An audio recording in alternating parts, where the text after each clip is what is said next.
વડોદરા શહેરના સંસ્કારીજનોમાં આ અગત્યની જાણકારી માટે સેવા સદનમાં બેઠેલા અમુક જાડી ચામડીના સત્તાધીશો જે સ્વાભિમાની સંસ્કારીજનોના સ્વજનોના ડેડ બોડી પર કરોડો રૂપિયાનો ભ્રષ્ટાચાર શરૂ કરી દીધો છે, તે પદાર્શ સંદેશો દરેક જ શહેરીજનોના કાન સુધી પહોંચાડવો બને તેટલો આ સંદેશો વાયરલ કર્યો છો।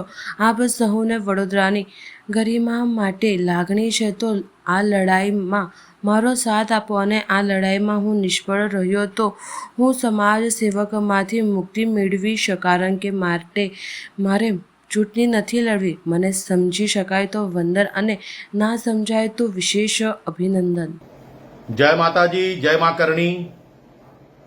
સૌથી વિશેષ મારા વડોદરા શહેરના સંસ્કારીજનો, નવયુવાનો, વડોદરા શહેરના મહાનુભાવો, સિનિયર સિટીઝનો, બહેનો, મારી માતાશ્રીઓ,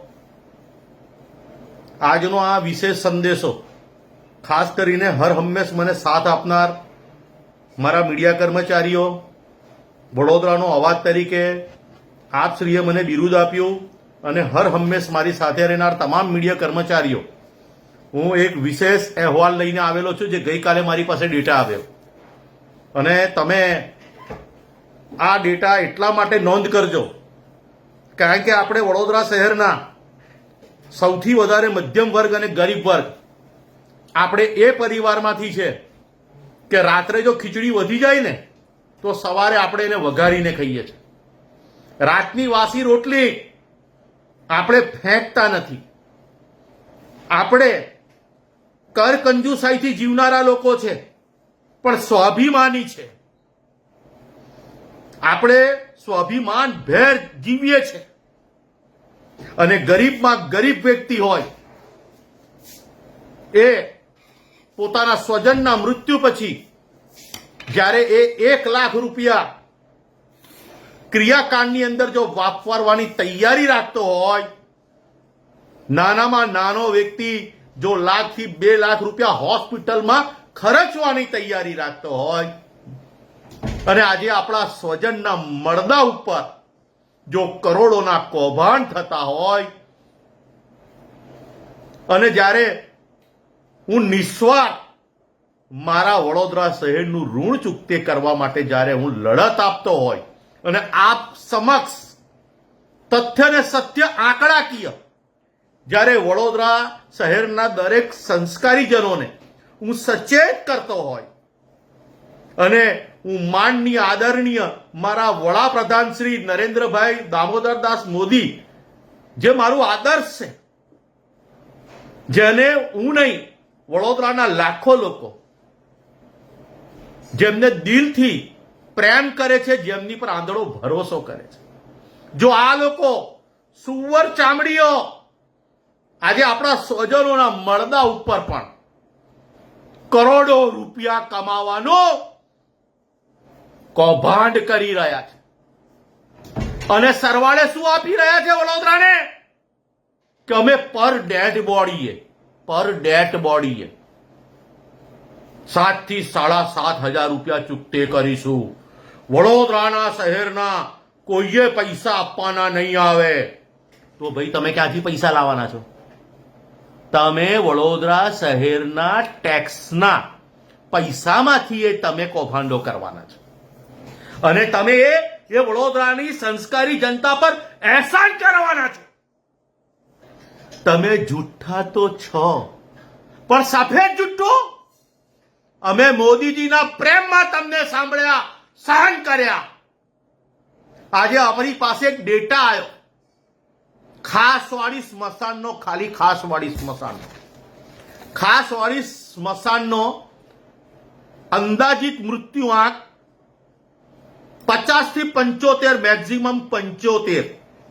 75 ગુણ્યા 7,500 એટલે 56,25,000, 5 crore 5,62,500 per day, 5,62,500 per day એટલે 30 દિવસના થયા 1,68,75,000। આ ફિગર એની અંદર 2200 રૂપિયામાં એ લોકો લાકડા, છાણા અને પૂળા એનું પૂર્ણ વળતર લખી દીધું છે. તો મારા માનની આદરણીય આ જે કૌભાંડ નેટવર્ક ચલાવનારા લોકોને હું કહેવા માંગુ છું કે ગરીબમાં ગરીબ માણસ પોતાના સ્વજનને મફત લાકડા, મફત છાણા કે મફત પૂળામાં અગ્નિદા આપવા નથી માંગતો.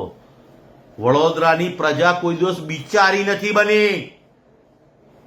આખા ભારતને જો સૌથી પહેલા એક્ઝામ્પલ આપ્યું હોય ને, જ્યારે 56 દુકાળ હતો ને તારે સમગ્ર ભારતમાંથી લોકો વડોદરાની શરણે આવ્યા હતા.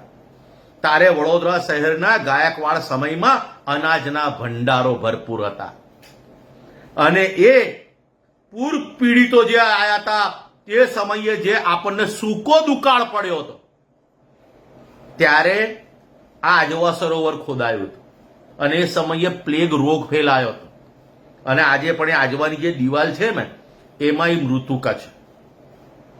અને આજે તમે અમારા આ કરોડો રૂપિયાના કૌભાંડ હવે એ 7,500 ખર્ચો શું ગણાવે છે ખબર છે કે આપણે મેક્સિમમ ગણીએ તો 4 સિક્યુરિટી ગાર્ડ તેમને આપણે 25,000 રૂપિયા પગાર આલીએ. આ લોકો તો આલતા જ નથી સિક્યુરિટી ગાર્ડને. મેક્સિમમ 25,000 રૂપિયા ESI, PF, પ્રોવિડન્ટ ફંડ બધા સાથે, તો લાખ રૂપિયા એમનો સિક્યુરિટી ચાર્જ થાય. 25,000 રૂપિયા લેકે આપણે 10 સફાઈ કર્મચારી, હું કહું છું 20, તો 10 મૂકીએ તો 2.5 લાખ, 5 લાખ રૂપિયા એ ગણો.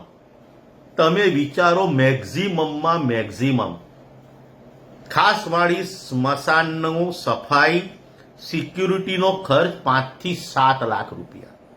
તો આજે મહિને 1,63,00,000 રૂપિયા એટલે મિનિમમ પર સ્મશાને આ લોકોએ કરોડ રૂપિયા સીધો આપણા સ્વજનોની ડેડ બોડી પર રોયલ્ટી ખાવાનું કૌભાંડ છે. મારા વડોદરા શહેરના સંસ્કારી જનો, મારે કોઈ ઇલેક્શન નથી લડવું, મારે કોઈ રાજકારણમાં ભાગ નથી લેવો, પણ હું આપ મારી સાથે છો. આપ સૌએ મને વડોદરાનો અવાજ તરીકે જ્યારે મને કીધું છે અને હું જ્યારે સત્ય પીરોસતો હોય અને આપણે આખા ભારતના રાજકીય પ્રયોગશાળાના ઉંદરની જેમ જ્યારે આપણી પર અખતરા થતા હોય અને ત્યારે પણ આપણે વડોદરા શહેરના સંસ્કારીજનો ચૂપ બેસીએ, મારી આ લડાઈમાં તમે મને સહયોગ ન આપો તો આપણી પાછળ GJ6 એટલા માટે લાગ્યું છે કે આજે આપણા સંસ્કારીજનોની ચુપ્પી આજે બાયલાઓમાં ગણતરી થઈ જાય. હું તો જીવીશ ત્યાં સુધી લડીશ, પણ આ લડાઈમાં વડોદરા શહેરના મહાનુભાવોએ, સંસ્કારીજનોએ, મીડિયા તો મને સહયોગ આપે છે અને અમુક મીડિયા મારા ગુરુ તરીકેની ફરજ નિભાવે છે, પણ હું એમનું નામ નહીં દઉં કારણ કે આ બધા જ મારા લાગતા વળગતાને પણ હેરાન કરવાના ચાલુ કર્યા છે. તો આ લડાઈ મારી અંતિમ ક્યારે રહેશે કે જો વડોદરા શહેરના સંસ્કારીજનો, મહાનુભાવો, સોશિયલ મીડિયામાં ડીંગો મારનારાઓ જો મારી સાથે આ લડાઈમાં, કારણ કે આપણે બી એક દિવસ સ્મરણ પથારીએ સ્મશાનમાં જવાનું છે, ત્યારે આપણા ઉપર સ્વજનો રાહ જોઈને બેઠા છે, ત્યારે સવાલ કરશે આપણા સ્વજનો કે તમે 7,500 રૂપિયા ચૂકતે કરીને આયા. આપણે મૃત્યુ પછી પણ આપણા સ્વજનને શું મોડું બતાવીશું? આપણી આવનાર પેઢીના બાળકો કે અમારા ડોહા તો કશું કરતા ના ગયા, 7,500 રૂપિયા પર બોડીએ આપતા ગયા. માટે વડોદરા શહેરના સંસ્કારીજનો અને ખાસ તકવાદી, અવસરવાદી સમાજ સેવકો, નામ નથી આલતો, જેને કમળો હશે એને પીરું દેખાઈ જશે, જે લોકો કવરો લઈને બેસી ગયા છે અને આ સ્મશાનો બાબતે કંઈ જ નથી બોલતા, વડોદરાની જનતા એ લોકોને માફ નહીં કરે. કારણ કે તમારી ચૂપ્પી એ વડોદરા શહેર સમજી શકે છે. કારણ કે વડોદરા શહેરના સંસ્કારીજનો નામ એમને એમ નથી પડ્યું. તમે બૂમો પાડી પાડીને ચૂપ થઈ જાઓ ને, લખી લખીને માંગી માંગીને ચૂપ થઈ જાઓ ને, ત્યાં વડોદરાની જનતા બધું જાણી જાય છે. ये पब्लिक है, सब कुछ जानती है. અને હવે હું આપ મીડિયાના માધ્યમથી સેવા સદનમાં બેઠેલા અમુક ભ્રષ્ટાચારીઓ, અમુક શબ્દ વાપરું છું, પણ કદાચ કમળો હોય બધાને દેખાઈ જાય પીરું, એ એમની જવાબદારી, મારી નહીં. તો એ અમુક ભ્રષ્ટાચારીઓને કહેવા માંગુ છું કે આ ફતવો, આ તકલદી નિર્ણય તમે જે ઠોપી દીધો છે ને, તો આગામી દિવસોમાં, કારણ કે હું યોગેશ કાકાનો સ્પેશિયલ વિશેષ હું આભાર માની રહ્યો છું, એમને હું ક્ષમા માંગુ છું. કદાચ મારાથી કઈ ભૂલચૂક થઈ હોય, અમુક જગ્યાએ ચૂપ રહેવામાં એમની 100% મજબૂરી હશે, પણ એ સારા અને સાચા સમયે, કારણ કે આજે એ સૌ વડોદરાના આશીર્વાદ થકી આજે 75 વર્ષ 76 વર્ષની ઉપર જ્યારે યોગેશ કાકા જ્યારે આ કાગળ લખીને આપતા હોય અને આ કાગળ એ લોકો કચરા પેટીમાં ફેંકી દેતા હોય, ત્યારે વડોદરા શહેરના સંસ્કારીજનો વડોદરાના સારા માટે પછી કોઈ નહીં બોલે. હું તો મને સહયોગ નહીં આપ્યો તો મારે નથી કરવી સમાજ સેવા. હું જે વડોદરા માટે લડવા નીકળ્યો છે એ વડોદરાના મારા સંસ્કારીજનો, મારા સ્વજનો જો મારી લડાઈમાં મને યોગ્ય સહકાર ના આપી શકતા હોય, હું તમારા માટે લડતો હોય, તો પછી મને બી સમાજ સેવક બનવાનો શોખ નથી. મારે તો મારા વડોદરાનું ઋણ ચૂકતે કરવું. જુઓ આપણી માંડવીની હાલત, જુઓ આપણા વડોદરા શહેરની પ્રાકૃતિક તળાવો જુઓ, કોતરો જુઓ, કોમન પ્લોટ જુઓ, ગ્રીન બેલ્ટ જુઓ, ઐતિહાસિક આપણા સ્મારકો જુઓ. આપણે એને સાચવવાને લાયક પણ નથી બન્યા. આપણે હિન્દુત્વના નામે એટલા આંધળા થઈ ગયા કે આજે વિશ્વામિત્રીને આપણે ગટર કરી નાખી, મગરોનું ધ્યાન ના રાખ્યું. 3 મહિનામાં 9 મગર મરી ગયા, જેની મીડિયાએ નોંધ લીધી છે. જે મગરો મર્યા બારોબાર ખગે વગે કર્યાની નોંધ નથી લેવાઈ. આપણે મગરોનો ખોરાક છીનવી લીધો. મગરો બહાર આપણને ખાવા નથી આવતા, આપણને જગાડવા આવે છે. અને તે છતાં હું નિસ્વાર્થ લડતો હોય, હું મારું જાન જોખમમાં મૂકીને લડતો હોય, મને પૂરેપૂરું ફસાવાના ષડયંત્ર કરી રહ્યા છે, તે છતાં હું લડતો હોય, અને આપ વડોદરા શહેરના સંસ્કારીજનો આપ ના જાગો ને, તો હું બહુ મોટો અભાગી કે હું મારો બાકીનો જિંદગીનો સમય આપ પાછળ વેસ્ટ કરું છું, ફાળવું છું, એનો મને અફસોસ ના થાય. એના સંસ્કારીજનો અવશ્ય ધ્યાન રાખજો. જો આ લડાઈની અંદર આપણને ગણતરીના 15 દિવસમાં રિઝલ્ટ ના મળ્યું, તો હું આપ મીડિયા થકી એ અમુક ભ્રષ્ટાચારીઓને, જે મેવા સદન સેવા સદનમાં બેઠેલા, જેણે આ તકલાદી નિર્ણય પાછો નહીં ખેંચે, તો અમે વડોદરા શહેરના સંસ્કારીજનોને, મહાનુભાવો સાથે, અને એ સમયે તમે સંખ્યા જોઈ લેજો, તમારી નનામીઓ, ઠાઠડીઓ સેવા સદનથી કાઢીશું, અને એ ભ્રષ્ટાચારીઓ રૂપીઓને અમે ખાસ વાડીમાં અગ્નિદાહ આપીશું, 12મું 13મું બી કરીશું. આ ચીમકી ના સમજતા, એવું સમજો વડોદરાના અવાજ તરીકે વડોદરા શહેરના સંસ્કારીજનો બોલી રહ્યા છે. અને મને મારી નિયત ઉપર, મારી નિષ્ઠા પર, મારી લડત પર ભરોસો છે.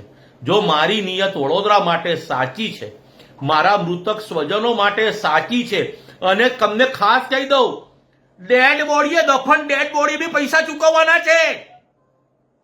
2-5 વર્ષનું બાળક મરી જશે અને દફન થશે, એ બી આ બિલમાં આવશે. માટે જાગજો, મારું વડોદરા જાગજો, અને વડોદરાના અવાજ તરીકે પ્લીઝ મહેન્દ્રસિંહ રાઠોડને આપ સમજજો. જય માતા.